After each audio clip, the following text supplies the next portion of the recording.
जान लेने चाहिए।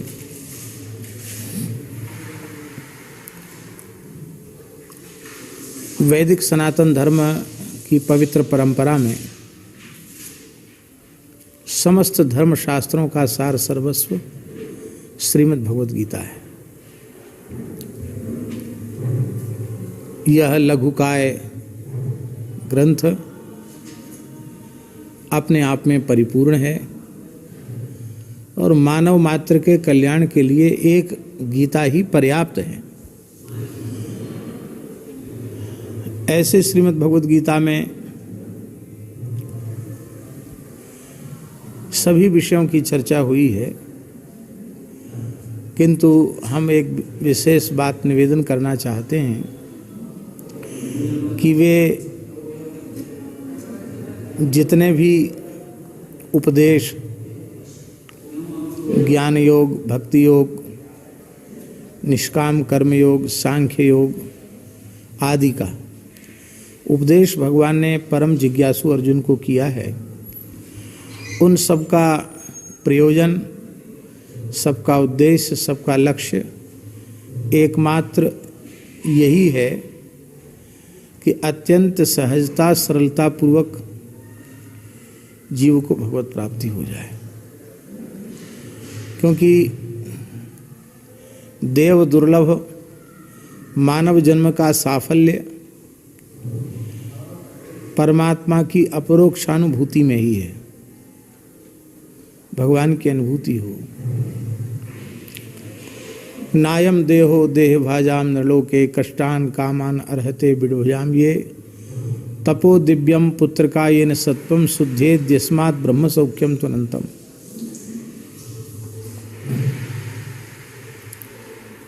यह शरीर हम सबको जो मिला है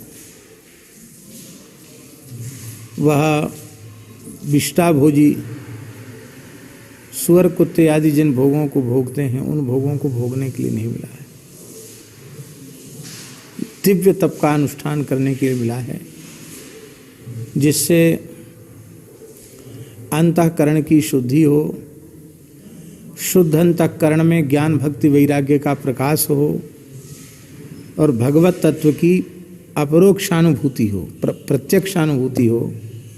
क्योंकि जब तक भगवत तत्व की प्रत्यक्षानुभूति नहीं होगी तब तक न तो हृदय की अविद्या की गांठ खुलेगी, न तब तक संशय संदेह समाप्त होंगे और न तब तक आत्मारामत्व, आप्त कामत्व ये प्राप्त नहीं होगा तब तक। तो इसका उपाय क्या है? भगवत प्राप्ति का अधिकारी कौन है? क्योंकि हमारे शास्त्रों में लिखा है भिद्यते हृदय ग्रंथि छिद्यन्ते सर्व संशयाः क्षीयन्ते चास्य कर्माणि दृष्ट एवात्मनीश्वरे।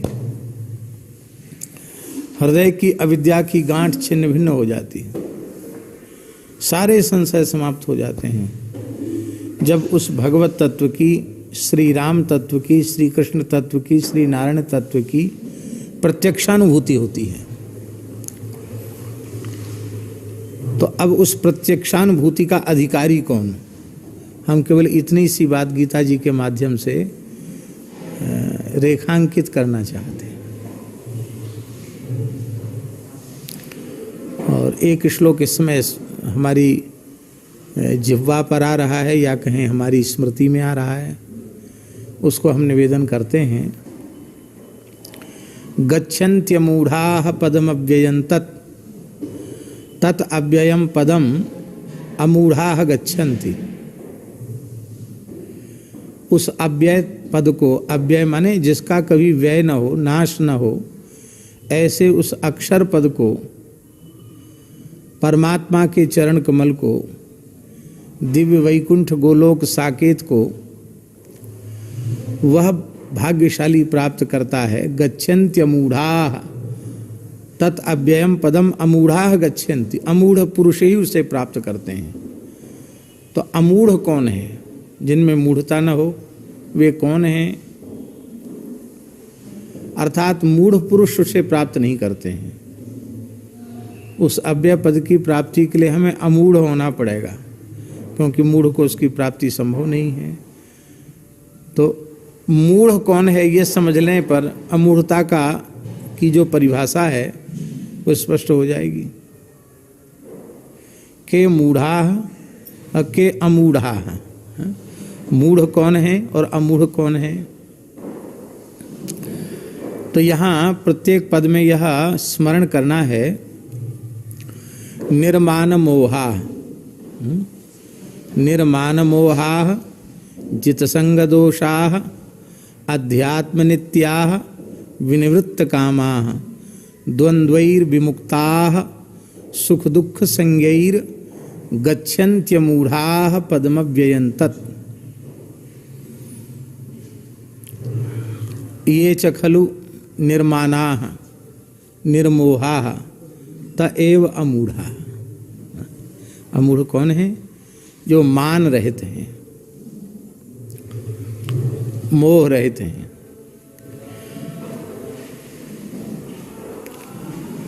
जब तक ध्यास रहेगा, अथवा ये कहें कि जब तक देहात्म भाव रहेगा, तब तक मनुष्य में निर्माणत्व आ जाए ये शक्य नहीं, संभव नहीं। वो मान शून्य हो जाए, देह की विस्मृति के बाद ही मान शून्य हो सकेगा। देह की आत्मा के रूप में स्मृति जब तक बनी रहेगी, देहात्मवाद की स्मृति जब तक बनी रहेगी, तब तक वो निर्माण नहीं हो सकता है। क्योंकि सम्मान अथवा तिरस्कार आत्मा का संभव नहीं है। देहाध्यास न हो तो उसका न सम्मान है न उसका अपमान है।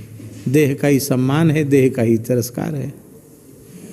मोह यह भी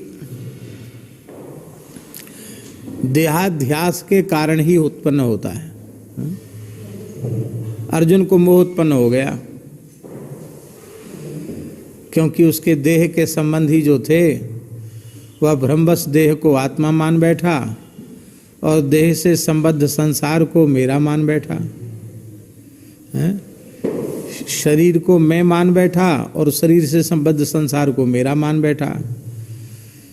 तो उसी का मोह भगवान ने दूर किया। इसलिए अर्जुन ने कहा, नष्टो मोहा स्मृतिर्लब्धा त्वत्प्रसादान मयाच्युत। आपकी कृपा से मेरा मोह नष्ट हो गया। मोह सकल व्याधिन कर मूला, सारी व्याधियों की जड़ मोह है। तो जो मान रहित हैं, जो मोह रहित हैं, वे अमूढ़ हैं, वे भगवत धाम की प्राप्ति के अधिकारी हैं। दूसरा है जितसंग दोषा। जितसंग दोषा का अर्थ है जो समस्त प्रकार की आसक्तियों से सर्वथा विमुक्त हैं, शून्य हैं। जीवात्मा भगवान का अंश है। अंश होने से अंशी के समस्त गुण उसमें सहज विद्यमान है। न तो पहले कभी बंधन हुआ था, न आज बंधन है, न भविष्य में बंधन संभव है। वह सर्वतंत्र स्वतंत्र परमात्मा का अंश होने के कारण स्वाभाविक रूप से मुक्त ही है। ऐसा चेतन जीव जन्म मृत्यु के बंधन में क्यों पड़ा? इस संबंध में भगवान कपिल का वचन है,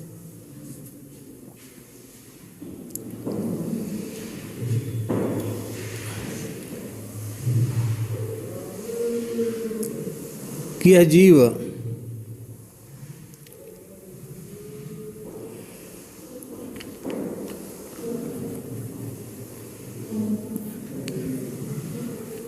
आसक्ति के ही बंधन में बंधा है। प्रसंग मजरम पाशमात्मन कवयो विदु स एव साधु सुकृतो मोक्ष द्वारम अपावृतम। संग शब्द का अर्थ आसक्ति है। आसक्ति न हो तो जीव मुक्त है, पर आसक्ति के कारण बंध गया। जिन पदार्थों में हमारी आसक्ति होती है या ममता होती है या मोह होता है, ये सब नाशवान जगत के घटपट आदि पदार्थ हैं और वे अचेतन हैं और जीवात्मा चेतन है। तो चेतन अचेतन को बांध ले ये तो ठीक है, पर आश्चर्य है अचेतनों ने चेतन को बांध रखा है। संभव है?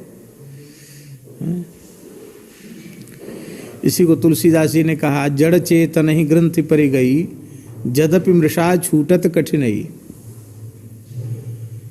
तो चेतन जीव अचेतन पदार्थों के आकर्षण में बंधा हुआ है। तो अमूढ़ कौन है? जित संग दोषाः, जो आसक्ति से सर्वथा विनिर्मुक्त हैं। और कैसे? जित संग दोषाः अध्यात्म नित्याः। नित्याः पद का अन्वय सबके साथ है। ऐसा नहीं कि कभी अनासक्त, कभी आसक्त, कभी मान युक्त, कभी मान युक्त मुक्त, कभी ऐसा नहीं है।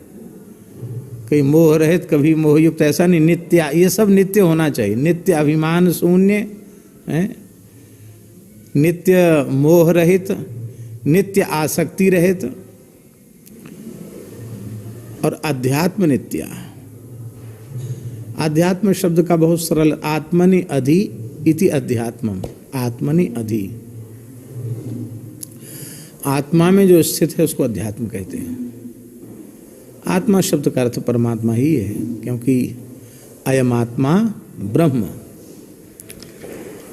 तो जिनकी निरंतर, सरल शब्दों में कहें तो जिनकी निरंतर भगवान नाम रूप लीला में सहज स्वाभाविक स्थिति बनी रहती है, विनिवृत्त कामा, और जिनकी कामनाएं निवृत्त नहीं हो चुकी हैं, विशेष रूप से निवृत्त हो चुकी हैं। कामनाओं को निवृत्त कराने का एकमात्र साधन है भगवत प्राप्ति की कामना को दृढ़तापूर्वक स्वीकार कर लेना। तो भगवत प्राप्ति की व्याकुलता उत्पन्न होते ही शरीर संसार से संबद्ध विषय वस्तु पदार्थ की कामनाओं का सर्वथा नाश ही हो जाता है। कोई कामना उसके चित्त में शेष रहती नहीं। तो ऐसे जो विनिवृत्त काम हैं, सुख दुख आदि द्वंद्वों से विनिर्मुक्त हैं, ऐसे भाग्यशाली ज्ञानी भक्त ही अमूढ़ हैं, और जो अमूढ़ हैं वही भगवत प्राप्ति के अधिकारी हैं। तो हमें गीता जी की इस परिभाषा के अनुसार अमूढ़त्व प्राप्त करके भगवत प्राप्ति के अधिकार से संपन्न होकर अपना मानव जन्म सफल बनाना चाहिए। यही गीता जी का दिव्य संदेश है।